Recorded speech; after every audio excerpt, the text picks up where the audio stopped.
Hi, third, fourth, and fifth grade leaders. We are preparing for January 27th. And today we are going to start the story of Moses. Before we can start the story of Moses, we need to remember that all that we've been through in the book of Genesis. We started with Adam and Eve in the very beginning. Sin entered the world. God promised at that time that he was going to make a way for us to have a relationship with God again. And that way was going to be Jesus. We took some time out at Christmas to talk about Jesus and how God made that way for Jesus. And then we talked about Noah, we talked about Abraham, we talked about Isaac, we talked about Jacob, we finished with Joseph. And at the end of Joseph's life, he pulls his people in close to him and he says, remember, God promised you that he was going to make a way for us to come out of Egypt.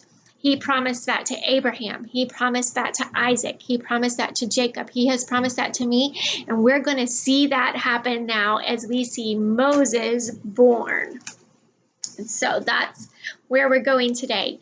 Your opening activity is called Letter Meanings. Every week we've had a different puzzle. I hope you're enjoying these puzzles. They're supposed to be difficult so that we're stretching our brain, but number one, so that we're remembering that there are places that we can go to get help. And our number one resource for that should be going to the Bible. The Bible helps us know God's character, because when we understand God's character in the middle of tough times, just like Joseph faced, like Moses will face, we can trust in that God and know that he is our one true God. So that's your activity. Then your small group activity. Forgive me for singing, but I just have it stuck in my head. It makes me think of, I need a hero holding on.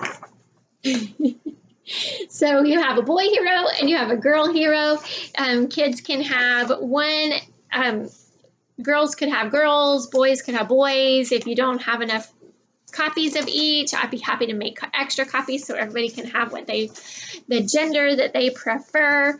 There's nothing wrong with a girl creating a boy hero or a boy creating a girl hero. Maybe they want to make it a super mom or super teacher or super whatever. So what they're going to do is decorate their hero. They can choose that their hero is going to have special powers. I'll probably put some extra stickers and stamps and fun stuff out there so that you can have fun things to add to your hero.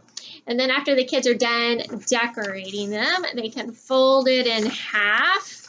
And when you fold it in half, they can cut along the dotted lines. Just don't cut the fold, because this way they can make their hero 3D. And if you want to leave some paper at the bottom, they could fold it under, and that way they can tape it, and it really will be 3D. It'll stand up better that way too. And so if they want to, they can, on the back, create the same hero or write the hero's superpowers. And all of this is to help us focus on God uses people like Moses, ordinary people, just like us.